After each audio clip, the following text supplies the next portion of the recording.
Bienvenido. Hola, ¿qué tal? ¿Cómo están? Qué tema, ¿eh? Qué tema, porque cuántas cosas pueden llegar a provocar el dolor de cabeza. ¿Qué es una cefalea? Bueno, cefalea es el término médico para decir dolor de cabeza. Y lo traigo a colación porque es un tema que aparece en las consultas médicas, en consultas generales. 1 al 4% de las consultas ambulatorias de cualquier médico que atiende, por ejemplo, en un centro de salud, es por un dolor de cabeza. Y se llevan el 2 al 4% de las consultas a servicios de urgencias, es decir, a las guardias médicas también las personas pueden y consultan cuando los dolores de cabeza son muy intensos. También hay otra estadística interesante, que el 90% de las personas tuvo alguna cefalea en su vida, es decir, que es casi raro que alguna persona nunca haya tenido algún dolor de cabeza. Y de las personas que han tenido dolores de cabeza, más de la mitad, entre el 50 y el 60%, quedan con una cefalea de alguna periodicidad, es decir, que cada tanto vuelve el dolor de cabeza. Así que rara vez es un hecho aislado, sino que hay muchas personas que sufren con asiduidad de cefalea. Y esto, por un lado, reduce la calidad de vida, y esto es lógico, porque a nadie le gusta tener ningún tipo de dolor, y también genera ausentismo laboral, hay gente que no puede ir a trabajar, ausentismo escolar si son chicos, es decir, te genera también hasta pérdidas, por así decirlo, no solamente en la calidad de vida, sino pérdidas económicas para una sociedad, si uno lo ve desde un punto de vista productivo. Y bueno, entonces... Las razones pueden ser múltiples, imagino, sí. ¿No? La clasificación... Pero no hay un solo diagnóstico. No. Cefalea es como decir dolor de algo, duele la cabeza. Ahora, las causas son múltiples. Y uno los puede diferenciar, o sea, a nivel médico se dividen en causas primarias, que sería el 90%, y causas secundarias. ¿Qué sería una causa secundaria? Bueno, causa secundaria es decir, tener una cefalea por una meningitis, o por un trauma de cráneo, o por un tumor cerebral, o por un sangrado, es decir, una ACV, es decir, que son menos del 10% de los casos, y que lo primero que hace el médico cuando evalúa un paciente es descartar este tipo de cosas, es decir, las banderas rojas. Y cuando ve alguna bandera roja, es decir, una cefalea con fiebre intensa y que le duele la nuca, bueno, entonces ahí se hacen estudios que van desde una punción lumbar, en caso de estos casos, o hasta una resonancia.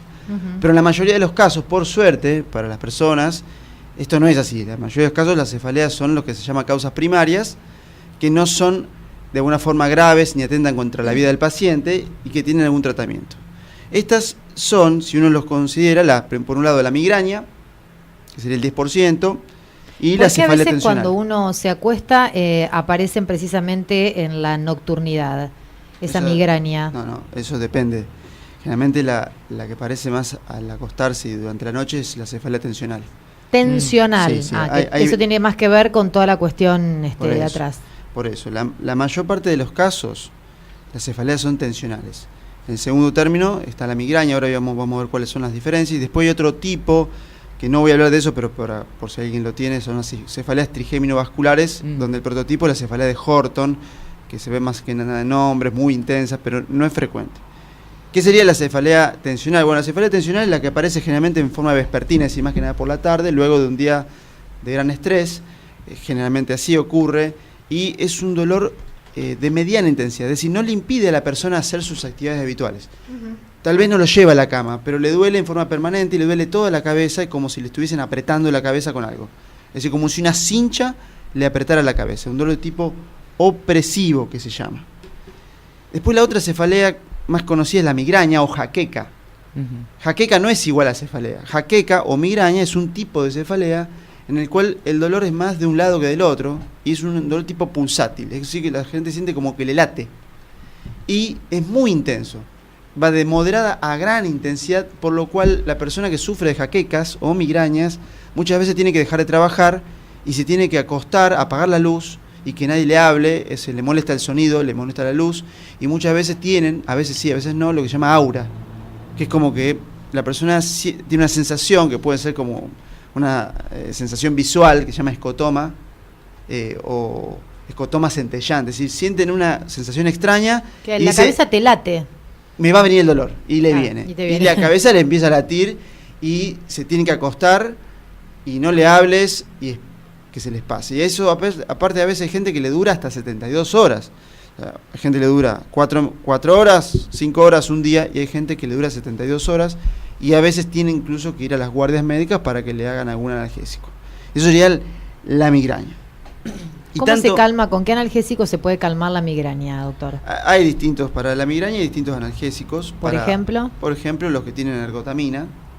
Marcas comerciales. No se puede dar. No voy a dar marcas comerciales. Pero por ejemplo, ¿cuál es mi pregunta puntual? Siempre se dijo que no es bueno tomar Migral, que el Migral no es bueno. Y hoy te dan, perdona que te dé las marcas comerciales, pero te quiero aprovechar acá, el Ibupromigra, dicen, que es más leve. Generalmente las combinaciones de... ¿Qué hay de cierto en eso? Ahí vamos a ver. Las combinaciones de analgésicos para que el dolor de cabeza se vaya rápido, un dolor tipo migraña, tienen un vasoconstrictor que se llama ergotamina, y tienen además alguna otra combinación, que ya sea dipirona, que es el analgésico, un analgésico bastante común y conocido, que se utiliza a veces para la fiebre en los chicos, y también se puede combinar, por ejemplo, la ergotamina con ibuprofeno. En vez de combinarlo con dipirona, se combina con ibuprofeno. No es más suave, son distintos. Hay gente que le puede funcionar mejor uno y mejor otro. El problema, cuando la persona entra en el exceso o tiene que tomar una vez por día el Migral o el ergotamina, porque además puede derivar esto de una cefalea por abuso de analgésicos. ¿Qué es eso? Es decir, que es como que el cuerpo hace una especie de efecto rebote. Y entonces se le suma a la cefalea por migraña la cefalea por el exceso de analgésicos. Si no es que está mal dar un analgésico para calmar el dolor, que es el tratamiento de la crisis de la cefalea, sino que hay que hacer un tratamiento de fondo para que la cefalea no aparezca. Si no, siempre estamos corriendo detrás de la enfermedad y no resolvemos el problema. Queda claro. Ese sería el punto. Y además los ergotamínicos, como efecto secundario, pueden dar hipertensión. Entonces, habría que evitarlos en las personas hipertensas. Claro. Ese sería el punto principal. No es que uno le va a hacer daño, pero todos los días, como casi cualquier medicamento, la mayoría, no todos, pueden hacer sí, te hace una reacción adversa. Bien. Por otro lado, el ibuprofeno, el diclofenac y otros analgésicos, si uno los usa todos los días, además de la cefalea por abuso de analgésicos, pueden dar otro tipo de problemas como una gastritis, una úlcera gástrica, lesiones de hígado, es decir, un montón de cosas. Lo más frecuente es la hemorragia digestiva por gastritis. Entonces, ese es un punto importante tener en cuenta. Las personas con cefalea, y esto es interesantísimo, hay trabajos hechos por investigadores que se dedican a esto específicamente, tienen lo que se llama sensibilización central. Que yo lo hablé ya en unas etapas anteriores. La sensibilización central es la amplificación del síntoma doloroso. Es como que el volumen de la radio, si uno utiliza una radio, está aumentado y que el dolor se amplifica muy fácilmente. Y es un fenómeno parecido al que tienen los pacientes con fibromialgia, el fenómeno de sensibilización central. Entonces, eso hace que el fenómeno esté amplificado, entonces el dolor cada vez es mayor. Y también existe en las personas con cefalea una agregación familiar, es decir, que es frecuente que si una madre tiene dolor de cefalea, la hija también pueda tener. Y esto tiene algún componente genético y hormonal de vuelta, pero también es lo que se conoce como sensibilización de las neuronas espejo, que también hablamos. Si una persona está continuamente expuesta a otra gente con dolor, sensibiliza las neuronas y se amplifica el dolor en la otra persona. Mira vos. Es el mismo fenómeno que hace que el bostezo se contagie. No sé si lo hablamos alguna vez, que sí, una persona bosteza y el que está al lado bosteza. Y eso es por activación de las neuronas en espejo. Y este mismo fenómeno se ve en las personas con dolor crónico, no solo cefalea.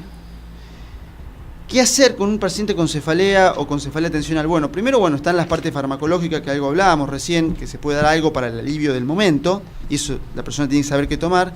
Después existe algo de medicación que se puede dar como preventiva, es decir, algo que a veces se toma todos los días para que el síntoma afloje. Eso es lo más clásico, está en todos los libros, que es la parte más clásica. Pero después, y lo que a mí más me interesa, es trabajar el problema con el grupo nuestro mediante medidas no farmacológicas. Es decir, un paso antes.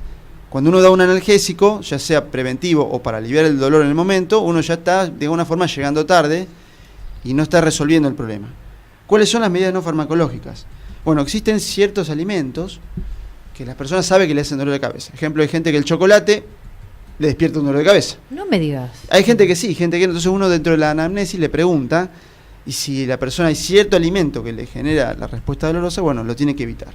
Hay gente que el vino le genera dolor de cabeza. Mira.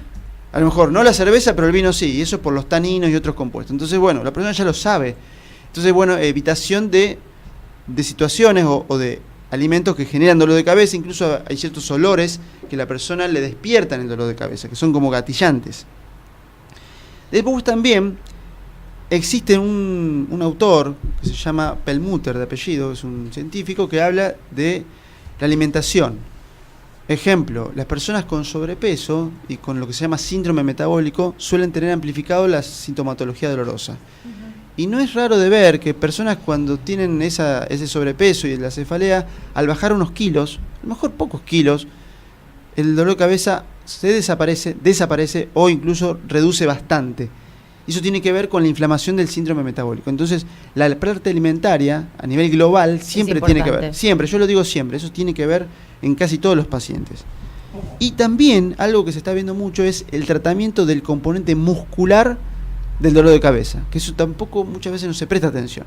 Ejemplo, duele el trapecio, que es un músculo del cuello, duele el esternocleidomastoideo, que es un músculo que está delante del cuello, y otros músculos como el angular del omóplato. Eso puede generar dolores de cabeza. Entonces, si nosotros detectamos eso y tratamos el dolor muscular del cuello, ya sea, dependiendo del caso, con elongaciones, que el mismo paciente las hace, uno les enseña, con terapia manual, trabajado con un kinesiólogo que se ocupen en serio y trabajar con las manos y aflojar los puntos gatillo y los nudos que la gente le llama, eso ayuda muchísimo. También hay técnicas locales. Si el cuello duele, se puede hacer una técnica que se llama inyecciones perineurales con anestesia local o con dextrosa en forma diluida al 5%, y eso genera que el paciente se vaya al consultorio sin dolor, y eso desensibiliza el cerebro. Es decir, que es como que lo mandamos de vacaciones. La persona está con dolor y de pronto no le duele nada. Claro. Y capaz que no le duele un día, 2 días, 3 días, y cuando el dolor vuelve de menor intensidad. Y si el dolor tiene que ver con las articulaciones pequeñas del cuello, que se llaman facetas, y tiene artrosis en la columna, se puede hacer terapia regenerativa, ya sea con dextrosa hipertónica, que se llama proloterapia, o con plasma rico en plaquetas. Es decir, si el dolor viene de las facetas articulares, es decir, del cuello y de artrosis de cuello, como para que se entienda, o por lo que hablamos antes, por un latigazo cervical. Si el dolor viene del cuello, hay que tratar el cuello y el dolor de cabeza se va. Si uno se enfoca solo en la cabeza, si se olvida de lo que lo genera, que muchas veces es el cuello, no va a andar. También, además de estas cuestiones técnicas locales, hay técnicas más globales que también hemos hablado como medidas para reducción del estrés. Y de esto hay muchísimo para hablar. Si la persona está ansiosa por un problema familiar, charlarlo en la consulta ya alivia, que la persona pueda decir lo que le pasa, ya alivia. Si es necesario, o la cosa es un poco más grave, una buena psicoterapia con un buen psicólogo, que haga algunas terapias bastante modernas, puede ser de ayuda. También medidas que la persona las puede hacer solas o con alguna persona que la oriente, como medidas de meditación. Hablamos antes de la meditación plena, que es el mindfulness, puede ser muy útil también para reducir los dolores de cabeza, y lo bueno que tiene es que no implica usar medicación. Entonces, ¿eso qué tiene de bueno? Si funciona, estamos bárbaros, y si no funciona, no gastó en medicación y no se dañó el estómago y todas esas cuestiones. Entonces es una medida muy buena. También, y hay que tener en cuenta, es la higiene del sueño. Es decir, hay gente que duerme para el diablo. Por ejemplo, se acuesta tarde, está hasta las 2 de la mañana con la computadora, está todo el día con el celular, entonces después no descansa bien. Otras medidas, claro. El celular, gente que le duele la cabeza y lo que tiene es que está todo el día agachado mirando el teléfono. Entonces los músculos del cuello están todo el día activados para sostener una cabeza en una mala posición. Eso es un gran problema y es un causal de cefaleas, a veces pasadas de alto en adolescentes. También en gente más grande, pero en los adolescentes y los chicos, que no tendrían por qué tener dolor de cabeza, están teniendo dolor de cabeza por el teléfono celular. Y por último, y no menos importante, también tiene que ver esto con la ergonomía del trabajo. Así, los dolores de cuello pueden tener que ver con la utilización de la computadora. Si está todo el día detrás de una computadora, en una mala posición, eso va a generar dolor de cabeza. Y por más que la posición sea buena, Si la persona está todo el día sentada y no se levanta de la silla y no mueve el cuello y no hace actividad física, el dolor de cabeza va a venir igual, o el dolor de cuello o algún otro tipo de dolencia. No sé si más o menos eso. Excelente. Cuando uno tiene presión alta o baja, ¿también duele la cabeza? Pregunta Elsa Saldivia. Eso es una muy buena pregunta. Y la gente la hace en el consultorio. La hipertensión arterial a veces, cuando es muy muy elevada, puede dar cefalea, pero lo habitual no es así. Lo habitual es al revés. La persona, cuando tiene el dolor de cabeza, en respuesta refleja del cuerpo, hace una respuesta de hipertensión. Es decir, le duele primero la cabeza y después genera la hipertensión. Entonces la solución muchas veces es calmar el dolor de cabeza y la hipertensión se va. Es al revés. Para el doctor, tengo síndrome de Meniere, ¿qué me aconseja? Bueno, primero, ¿qué sería el síndrome de Meniere? El síndrome de Meniere sería una enfermedad del laberinto, ¿sí? El laberinto en el cuerpo humano se encuentra en el oído interno y es una de las... tiene adentro esa zona que es como una especie de laberinto y tiene una forma de caracol, de eso se llama así. Tiene un líquido adentro que se llama endolinfa. Y tiene adentro, en unos conductos que se llaman conductos circulares, unas piedritas que se llaman otolitos, litos de piedra, oto de oído. Se acomoda eso, ¿eh? Pero, vamos ahí. Entonces, el síndrome de Meniere es una alteración de esa zona que genera un síntoma que se llama vértigo.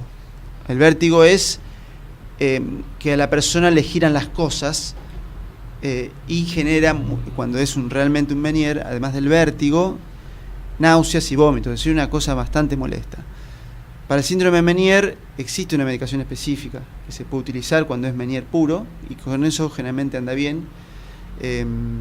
Así que bueno, se puede utilizar un medicamento. Lo ideal yo no quiero hablar de qué medicamento usar porque la idea es que consulten. Una cortita, dice, a mí me pasa que me da dolor de cabeza pero empieza del oído hacia arriba, es como si caminara el dolor y es por un segundo nada más. Bueno, generalmente... primero, vamos a aclarar... Qué frecuente que es el dolor de cabeza en la gente. Es terriblemente frecuente. Vamos a aclarar que cuando uno responde consultas de forma radial sin ver al paciente, es una hipótesis que uno hace... Son generalidades, para que no se malinterprete. Si uno lo ve, lo más frecuente es cuando la gente siente el dolor de oído y se va para arriba. Bueno, primero hay que ver que no sea nada del oído, pero si no... Muchas veces el dolor empieza un poquito más de atrás, en la zona de la inserción del trapecio en el occipital, es decir, un poquito más atrás. Entonces duele la inserción del trapecio, puede doler el trapecio y eso se refiere al oído y hacia arriba. Es más frecuente que venga de los músculos de atrás. Puede ser del oído, pero más frecuente que venga de atrás. Doctor, ha sido muy claro. Muchísimas gracias. La gente sigue preguntando y tienen opiniones, preguntan dónde atiende. Ahora le vamos a ir dando todas las informaciones que nos van pidiendo. Muchísimas gracias por este tema tan interesante. Lo esperamos dentro de 15 días. Dentro de 15 días estaré. El doctor Emilio Pastor pasó por los micrófonos de En Positivo.